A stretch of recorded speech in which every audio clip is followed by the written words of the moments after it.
ദാ, ആ കാണുന്നതിനും അപ്പുറമാണ് ഞാൻ ജനിച്ചു വളർന്ന ഗ്രാമം. ആഹാ. ഇതിലേ വരുമ്പോഴൊക്കെ ശരിക്കും ബാല്യത്തിലേക്ക് തിരിച്ചെത്തിയ പോലെ. അതേ പുഴയും ആ കാറ്റും. ഒരു പാലം പോലും ഇല്ല ഇന്നും. ഒരു കലാകാരനെ മാടി മാടി വിളിക്കുന്ന മനോഹരമായ ഭൂപ്രദേശം. പുഴകൾ, മലകൾ, പൂവനങ്ങൾ, ഭൂമിക്ക് കിട്ടിയ സ്ത്രീധനങ്ങൾ. ഡിഗ്രി സർ, നമ്മുടെ വാൻകാരന് ശരിക്കും വഴി പറഞ്ഞു കൊടുത്തിട്ടുണ്ടല്ലോ. 10-32 കിലോമീറ്റർ ചുറ്റിക്കറങ്ങി വരണ്ട. തങ്കപ്പാ, മേക്കമാൻ സമയത്ത് എത്തുവോ? ഞാൻ ജയദേവൻ സാറിനോട് വീണ്ടും വീണ്ടും കേണപേക്ഷിക്കുകയാണ്. വീണ്ടും വീണ്ടും എന്നെ തങ്കപ്പനാക്കരുതെന്ന്. ഞാൻ ആ നാമധേയം എന്നേ മറന്നു കഴിഞ്ഞു. ഇപ്പൊ ഞാൻ മനോജ് കുമാറാണ്, സിനി ഫെയിം, ഫിലിം സ്റ്റാർ. എന്തോന്ന് സിനി ഫെയിം? ഏത് സിനിമയിൽ അഭിനയിച്ചാ താൻ ഇത്രയും വലിയ ഫെയിം ഒക്കെ ഉണ്ടാക്കിയത്? എന്റെ തിരുപ്പാണ്ടിക്കാട് തിരുടറുകൾ എന്ന സിനിമ കണ്ടിട്ടുള്ള ഒരു തെണ്ടിയും എന്നോട് ഈ ചോദ്യം ചോദിക്കില്ല. ഞാനായിരുന്നു ഈ സെക്കൻഡ് ഹീറോ. എന്റെ അഭിനയം കണ്ട് ഹീറോ ഞെട്ടി. ഫലം ഞാൻ അഭിനയിച്ച 16 റീല് വെട്ടി ആറ്റി തട്ടി ആ ദുഷ്ടരായ ഡയറക്ടർ.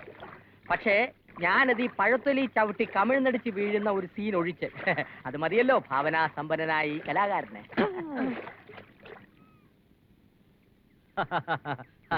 വരാ ഇന്നലെ എത്തുന്നൊരു തോന്നലുണ്ടായിരുന്നു. കാത്തിരിക്കായിരുന്നു. വരണു. അതിനു മുമ്പ് ഒരു കുളി കഴിഞ്ഞ് ഭഗവതിയെ തൊഴുതിട്ട് വന്നേക്കാം. ഞാനിപ്പോ ഇവരുടെ സാധനങ്ങളൊക്കെ വെക്കാൻ ഏർപ്പാടുണ്ടാക്കാം. ആയിക്കോട്ടെ. വിശ്വേട്ടനും പോകണം. വടക്കമ്പുറത്തെ കാരണവരാണല്ലേ കാര്യസ്ഥന്? അയ്യോ, കാര്യസ്ഥൻ ഇത്രയായപ്പം കാരണവർ എന്തോ ആയിരിക്കും. ഹാർമോണിയപ്പെട്ടി എടുത്തപ്പോ ഞാൻ വിചാരിച്ച് കാരണവരാണെന്ന്. അയ്യോ കഷ്ടം. കാര്യസ്ഥനായാലും കുഴപ്പമില്ല. കേരളത്തിലെയും കോടമ്പക്കത്തിലെയും വലിയ വലിയ കാര്യസ്ഥന്മാർ എന്റെ പെട്ടി എടുത്തിട്ടുണ്ട്, ഞാൻ പെട്ടി കൊടുത്തിട്ടുമുണ്ട്.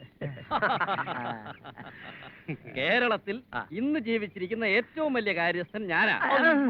139 കിലോ 450 ഗ്രാം. അത്രയും മാംസം ശരീരത്തിലുണ്ട് ഞാൻ വിശ്വസിച്ചിരിക്കുന്നു. എന്നെ താഴെ ഇറക്കി വിശ്വസിച്ചിരിക്കുന്നു. ഭഗവതി എല്ലാം മംഗളമാക്കണേ.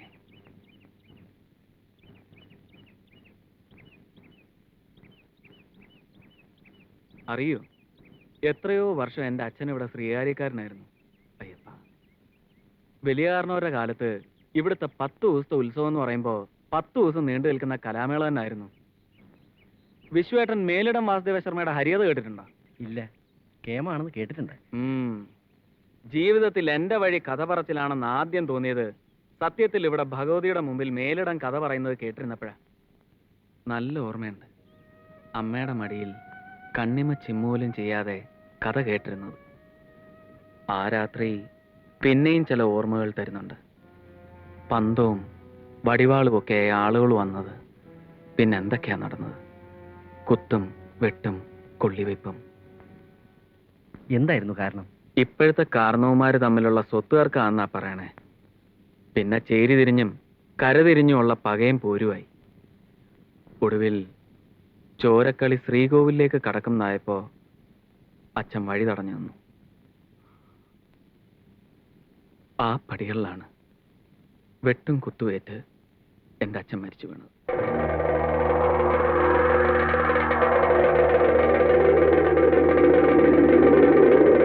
ഒക്കെ ഒരു ദൈവനിശ്ചയമാണ് ജയദേവൻ. പണ്ടെങ്ങോ മുടങ്ങിയ ഉത്സവം വീണ്ടും തുടങ്ങിയപ്പോൾ ജയദേവൻ തന്നെ കഥ പറയാൻ വരിക, അത് പിന്നെ ഒരു പതിവാകുക. ഭാഗ്യമാണ്, സന്തോഷമുണ്ട്. എല്ലാം ഓർമ്മിക്കുമ്പോൾ നൊമ്പരും.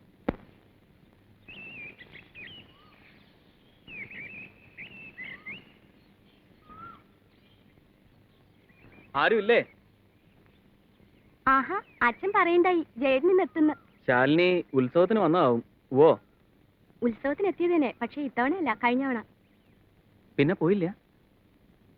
ഞാൻ ഇത്തവണ വരുമ്പോഴെങ്കിലും ശാലിനി ഭർത്താവും കുട്ടിയും ഒത്ത് സ്വരൂപോടെ കഴിയുന്നത് കാണാമെന്ന് വിചാരിച്ചതാ. അതിപ്പോ ഞാനൊരാൾ മാത്രം വിചാരിച്ചിട്ട് കാര്യമില്ലല്ലോ. വരച്ച വരയിൽ നിക്കണ വെച്ചാ എന്നിട്ട് കിട്ടിയില്ല, നിശ്ചയം. ഈ സ്ത്രീ സ്വാതന്ത്ര്യം എന്നൊക്കെ പറയുന്നത് ശരിയാണ്, രസമാണ് കേൾക്കാൻ. എന്നാലും നമ്മുടെ നാട്ടില് ഒരുവിധമുള്ള സ്ത്രീകളൊക്കെ ഭർത്താവുമായി കഴിയുന്നത്ര ഇണങ്ങി എല്ലാം അങ്ങ് മിണ്ടാണ്ട് അനുസരിക്കാന്നല്ല, ഒരു ഒത്തൊരുമയോടെ. അല്ല, അതാ അതിൻ്റെ ഒരു ഭംഗിയുമേ. ഞാൻ പറയുന്നത്, ഒരു കുട്ടിയൊക്കെ ആയില്ലേ, ഭർത്താവുമായി ശാലിനി കഴിയുന്നത്ര ഒന്ന് അഡ്ജസ്റ്റ് ചെയ്ത്. എന്ത് അഡ്ജസ്റ്റ് ചെയ്യാൻ? അങ്ങോരൊരു പോങ്ങനാണെന്നേ. അല്ല, ഉറപ്പ്. തെളിവെന്താന്നോ അതിന്? തറവാട്ടിൽ തന്നെയുള്ള നിന്റെ നിൽപ്പന്നെ വന്നില്ലല്ലോ നാണമൻ, ഭാര്യയെ പൂവിട്ട് എഴുന്നള്ളിച്ചോണ്ട് പോവാൻ.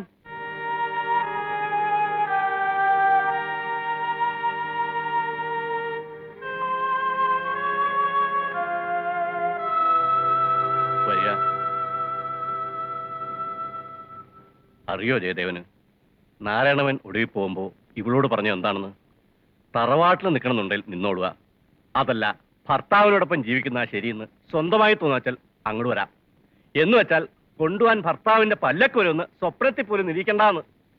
നല്ല അസല ആൺകുട്ടിയുടെ വർത്താനം. ശരിക്ക് പറഞ്ഞാൽ നാരായണവൻ എന്റെ മരുവനാണെന്ന് എനിക്ക് ആദ്യം തോന്നി തന്നാ. നിക്കട്ടെ ഇവിടെ. എല്ലാരും കൂടി ഇങ്ങനെ വാശി പിടിച്ച് എന്തായാലും ഒടുവിൽ നഷ്ടം ശാലിനിക്ക് തന്നെ ആവും. ആരെ നിരീച്ചു ഇങ്ങനെയൊക്കെ ഒന്ന് ഭവിക്കുന്നു?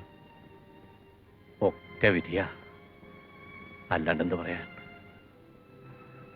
ജയദേവൻ ഇരിക്കേ. ജയദേവന്റെ താമസത്തിന്റെ കാര്യങ്ങളൊക്കെ കുറിപ്പ് ഏർപ്പെടുത്തിയിട്ടുണ്ട്. വിശേഷങ്ങളൊക്കെ കുറിപ്പ് പറഞ്ഞു. കർണന്റെ കഥയാണല്ലേ, നന്നായി അസലാക്കണം, ഗംഭീരാക്കണം. ജയദേവൻ ഇച്ചി തടി വെച്ചിട്ടുണ്ട്. ഈ തടീനി കൂട്ടണ്ട. മുഷിഞ്ഞുള്ള കഥ പറച്ചിലും ഉറക്കളയ്ക്കും അല്ലേ. ആരോഗ്യം ശ്രദ്ധിക്കുക. പുതിയ കഥയാണ്, ഒക്കെ ഒന്ന് ചിട്ടപ്പെടുത്തുന്നവരെ. വിശ്രമമില്ല അല്ലേ? ഒന്ന് ആലോചിക്കുമ്പോ അതും നന്ന്. ജയദേവൻ ചായ കുടിച്ചിട്ട് പോയാ മതി. അല്പം ധൃതിയുണ്ട്.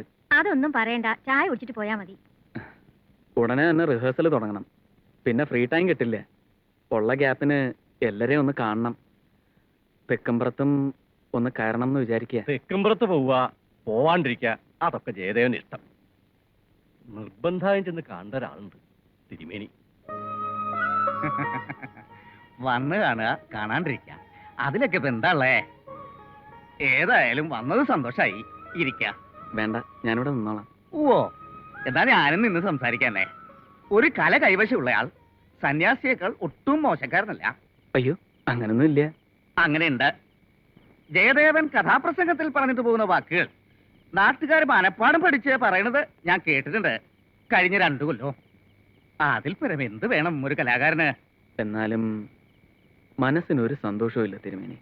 ഇതിപ്പോ ഒരു പക്ഷക്കാരുടെ വാശിക്ക് എന്റെ കലാപരിപാടി മേളം പകരുന്ന അവസ്ഥയാണ്.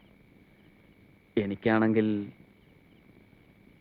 തിരുമേനി കാര്യമായി ഒന്ന് വിചാരിച്ചാൽ തീരാവുന്നതേ ഉള്ളൂ. ഇതൊക്കെ വിചാരിക്കാഞ്ഞിട്ടല്ല, ശ്രമിക്കാഞ്ഞിട്ടുമല്ല. പക്ഷെ ഫലമെന്ത്? കുറെ കാലമായി ഞാൻ ആലോചിക്കുന്നു, തെക്കുംപുറത്തെയും വടക്കുംപുറത്തെയും എല്ലാവരുമായി ഇതേപ്പറ്റി ഒന്ന് സംസാരിക്കണമെന്ന്. സത്യത്തിൽ ഇപ്രാവശ്യം റിഹേഴ്സൽ ഇവിടെ ആക്കിയത് തന്നെ ആ ഒരു ഉദ്ദേശത്തോടെയാണ്. വശീകരിക്കുന്ന വാക്ചാതുരിയുണ്ട്. കൂട്ടങ്ങളെ പറഞ്ഞിളക്കാനും അടക്കാനും കഴിയും. അങ്ങനെയുള്ള ഒരാൾക്ക് നല്ല മധ്യസ്ഥനാവാനും സാധിക്കും, സംശയമില്ല. ഏത് കഥയാണ് ഇത്തവണ പറയുന്നത്? കർണൻ. കന്യക പ്രസവിച്ച് പേടകത്തിലാക്കി നദിയിലൊഴുക്കിയ സൂര്യപുത്രന്റെ കഥ. അന്ന് പറയാനുള്ള കഥയുടെ സെലക്ഷൻ ഒന്നന്തരം. പിന്നെ ഇപ്പോൾ ജയദേവൻ പങ്കെടുക്കാൻ ഉദ്ദേശിക്കുന്ന കുടുംബപ്പോരിന്റെ കഥയുടെ കാര്യം പറയുകയാണെങ്കിൽ ഞാൻ തോറ്റവനാണ്. മനസ്സ് പറയുന്നു, ഒട്ടും വിചാരിച്ചിരിക്കാതെ ഞാൻ നടത്തിയ കണ്ടെത്തലാണ് ജയദേവനെന്ന്. സന്യാസി തോറ്റിടത്ത് കലാകാരന് ജയിക്കാവുന്നതേ ഉള്ളൂ. ധ്യാനത്തിൽ